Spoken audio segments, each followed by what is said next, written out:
The GoPro Hero 11 Black versus the iPhone 14 Pro.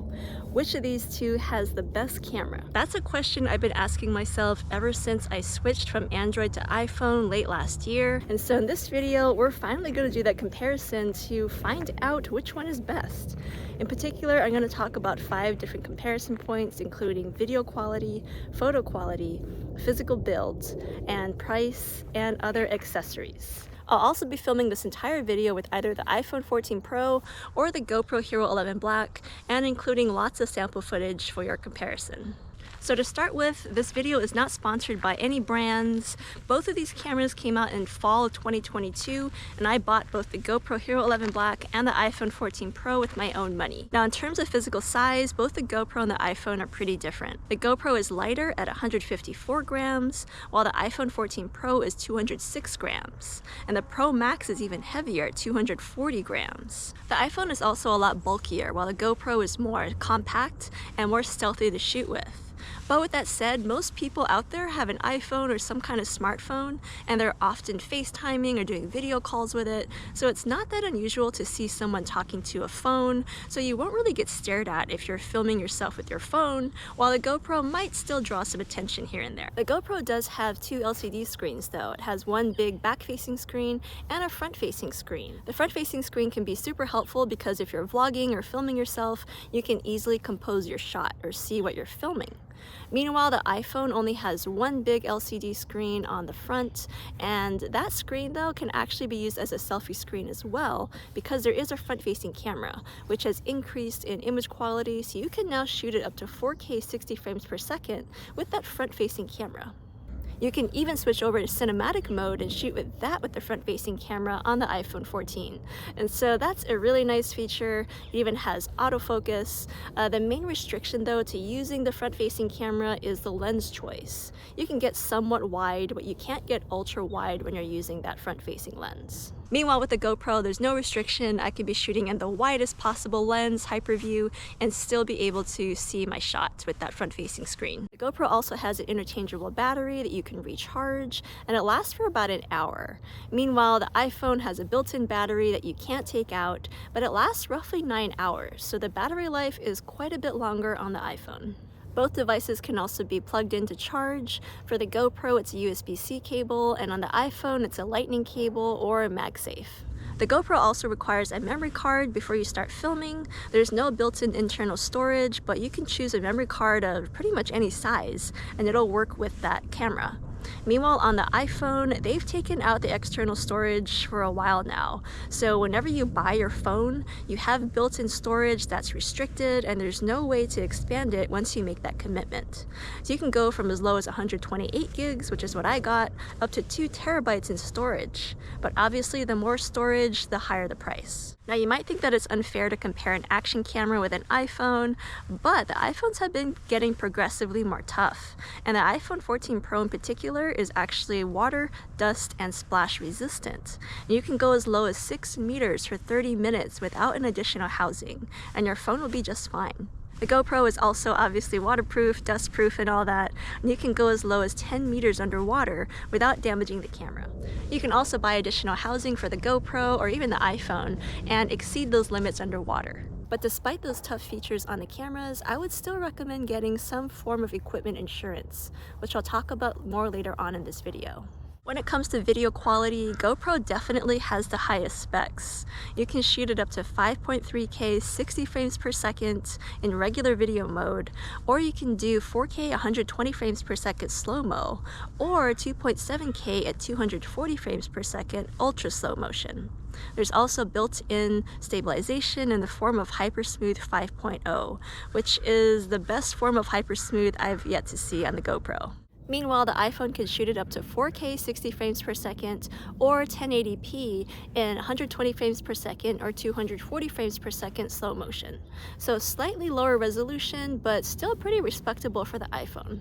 It also has built-in optical image stabilization. There's no fancy word for it, but it actually works pretty well. But the feature I've been most excited about on the iPhone, and this is the main reason why I switched over to iPhone from Android, is action mode. So right now it's capped at 2.7K. You can't do it in 4K yet, but I'm sure that's going to come soon on maybe the iPhone 15. But it's a super stabilized form of video that rivals that of GoPro, I want to say. Like, it's getting pretty close. So I think it's really interesting that iPhones, or phones in general, are kind of coming after action cameras in usage. And that's one of the main reasons why I think it's totally fine and really interesting actually to compare phones to GoPros at this point. So even though the GoPro has the highest forms of resolution for video, the iPhone is still pretty good in that it has extra shooting modes that the GoPro doesn't have, such as cinematic mode, which is what I'm shooting in right now. You notice that my background is blurred out just a little bit. That's because of cinematic mode, and that's something that you definitely can't do on a GoPro. The iPhone also has the option to shoot an HDR video or high dynamic range, and it also is able to do ProRes, which is a form of 10-bit, and the GoPro also has 10-bit, by the way, in the new Hero 11 Black. Both cameras also have digital lenses that you can choose from to change your focal length without having to put on a new physical lens in the camera. GoPro is currently the widest with hyperview, coming in at 12mm, but iPhone isn't far behind. Its ultra-wide camera is out to 13mm. However, when it comes to zooming into your shot, the iPhone definitely takes the cake here. iPhone can zoom in as far as 77mm using that 3x zoom camera. And you can even do an additional 15x digital zoom. So definitely more flexible if you want to zoom into your subjects a little bit. But it does degrade the image quality, so not always the best option, but still nice to have it as an option at all on the camera. I also really love that I can change the focal length while I'm filming with the iPhone, because with the GoPro, if I want to change it, I actually have to stop filming and change the lens and then start filming again, which can really disrupt your workflow. For GoPro, you're capped at linear mode, which gets you to about 19 to 39mm equivalent, depending on your stabilization and other crops that you're using on the camera. But one huge advantage that GoPro does have over iPhone is horizon lock or horizon steady, which keeps your horizon level even when you're tilting the camera, which, as you can see, iPhone could really use that feature, especially when you're shooting in action mode. When it comes to low light footage, the iPhone definitely is the winner here. You know, GoPros have never been great, or action cameras in general have never been great at shooting in low light. And I would say that the GoPro Hero 11 Black is slightly better than previous versions, but it's still not very great. So if I'm shooting in low light, I would definitely use my iPhone instead. This is a low light test with the GoPro Hero 11 Black and the iPhone 14 Pro. In terms of sound quality, both cameras have built-in microphones that sound pretty good as long as you're within really close range of the camera, and it's also not a problem unless there's wind. If there ever is wind, then the sound really starts to go downhill. Standard mode on the GoPro versus cinematic mode on the iPhone 14 Pro. Standard mode on the GoPro versus cinematic mode on the iPhone 14 Pro. But personally, if I'm filming with either of these cameras and I need the sound quality to be on point, then I'm absolutely going to use an external microphone. So to attach a microphone to the GoPro, you'll have to buy a microphone adapter. And I personally prefer the Media Mod because it's a little bit more form-fitting, and it also gives you a cold stream mount to attach your microphone to the top or the side of the camera. For the iPhone, it's a lot easier to attach your external microphone. You just have to make sure to have a mic that is able to connect to the lightning port of your iPhone. And there's actually a lot of external microphones out there that are being made specifically for iPhone. So they're really form-fitting, they're fairly affordable, and really nice to use. And so the one that I like to use though is the DJI microphone, because I can use that with either a camera like the GoPro, or I can stick it on my iPhone 14 Pro and I don't need to have an additional housing. It just plugs right into the bottom of the camera. Both devices also have time-lapse mode, but it's a little bit more basic and straightforward on the iPhone. You can basically only do a normal time-lapse during the day or a night time-lapse mode. And you can do a hyperlapse of sorts, but there's no official setting for it. You just have to stick your phone on a gimbal and try to walk straight and level and do your hyperlapse that way. Meanwhile, on the GoPro, you can do a regular daytime time-lapse or a nighttime time-lapse. You can even do star trails or vehicle trails. Those are super fun to do, by the way. And you can also, though, do a hyperlapse, or GoPro calls it a time warp. And this is one of my favorite features on GoPro, and I use it a lot. But basically, it's a stabilized time lapse. So you can be walking, driving, running, doing any kind of movement, and it's stabilized. And so it's a really great way to do like a transitional scene or record a long route and not have to have it go at normal time. You can do it at a sped up pace. And so I really love the time warp feature on the GoPro. In terms of photos, you can shoot 27 megapixel stills directly from the GoPro, or you can do 24 megapixel screen grabs from video. But to do that latter feature, you have to extract them using another app, such as the GoPro Quick app. You can also shoot HDR photo, super photo, or raw photos, but there's often a restriction in terms of the digital lenses you can use and your aspect ratios. So even though GoPros can take pretty decent photos, they're just not super flexible when it comes to your options. When it comes to photo quality, the iPhone definitely takes the cake here. You can shoot it up to 48 megapixel stills if you're shooting in the ProRes format, which is a really nice format if you want to have a little bit more wiggle room when you edit your photos, but it does take up a lot more space on your phone. So you want to be careful if you do that.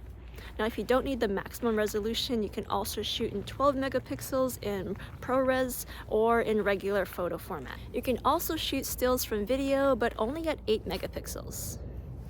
The iPhone is also more flexible when it comes to photo modes. So similar to video mode, there's like a cinematic mode for photos, which is called portrait mode, and that gives you full control of your aperture to increase or decrease the amount of bokeh or the blurred out background in your photos. You can also use the built-in flash, which is really nice in low light situations. You can do close-up macro photography, which is something you definitely can't do in a GoPro. It's really not good once you start getting up close to a certain subject. And you can also do panoramic photos at up to 63 megapixels. When it comes to accessories and add-ons, the GoPro definitely wins here because GoPro, has been around for over a decade at this point, and they haven't really changed the mount or the form factor. So there are tons of mounts and accessories you can get for GoPro. Some of them are made officially by GoPro and lots of third-party options, and they range in price and quality. So you just have a lot more flexibility when it comes to getting those different types of accessories. You can also get your official GoPro accessories discounted if you sign up for the GoPro subscription, which is $50 a year, and it gets you not only that discount on accessories, but also future GoPro purchases. It also includes a form of equipment insurance. You can get up to 2 camera replacements per year with no questions asked. And you also get unlimited GoPro cloud storage at 100% quality. And I've said this before in other videos, but I think that's one of the top features of that subscription, because cloud storage isn't cheap, and it's really hard to find unlimited cloud storage. And we'll talk a little bit about Apple's options, but first of all, Apple accessories, there are some of them out there. There's not a whole lot that are made officially by Apple, but the ones that do exist, as you guys know, are pretty pricey. And it's very difficult to get a discount on them if it's not, holiday season. There's no, Apple subscription that I can think of that gives you a discount on accessories. But there are some third-party options out there. In terms of subscriptions, though, there is Apple Care. And I do recommend getting this for your phone because it gives you some device protection. And so it's really nice peace of mind just in case you do something to your phone, if you drop the screen and crack it, which I definitely have done before, or if you get it lost or stolen or some kind of damage to it. The cost of it definitely varies. It depends on what kind of device you have, if you're paying monthly or annually, and what kind of insurance protection you're getting. So the cost can vary, but I definitely recommend having some kind of insurance for your phone. The final comparison point is price.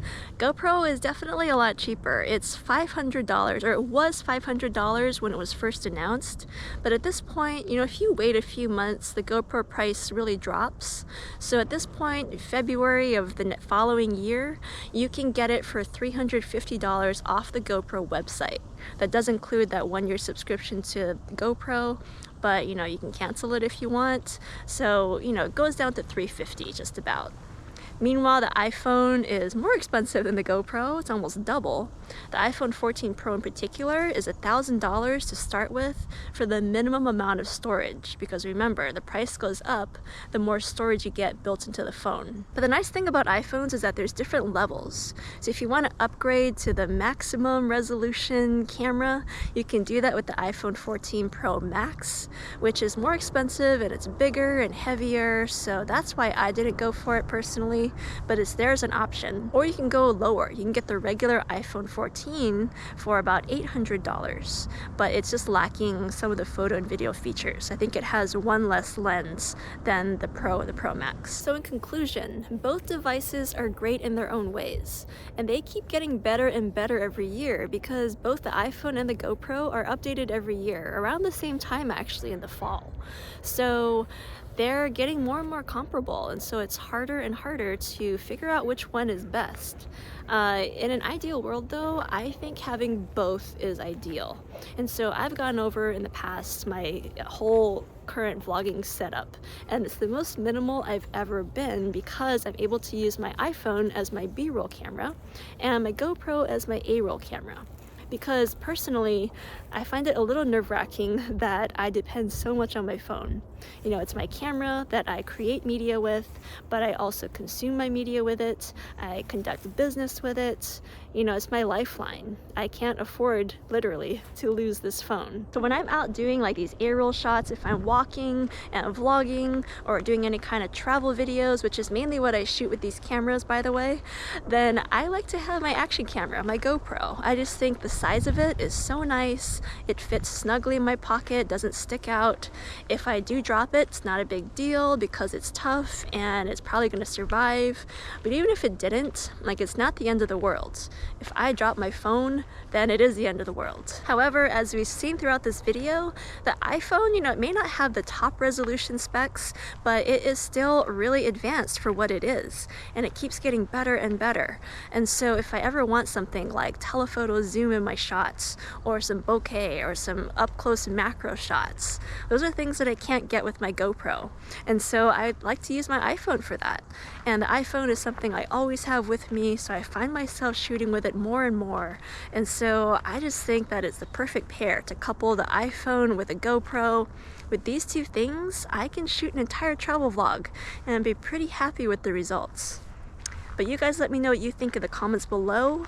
From what you saw, do you like the quality or the usability of the GoPro or the iPhone? Which one would you use more often? Or are you like me and you like to use both? Let me know what you think in the comments below. Thanks for watching, and I'll see you in the next video.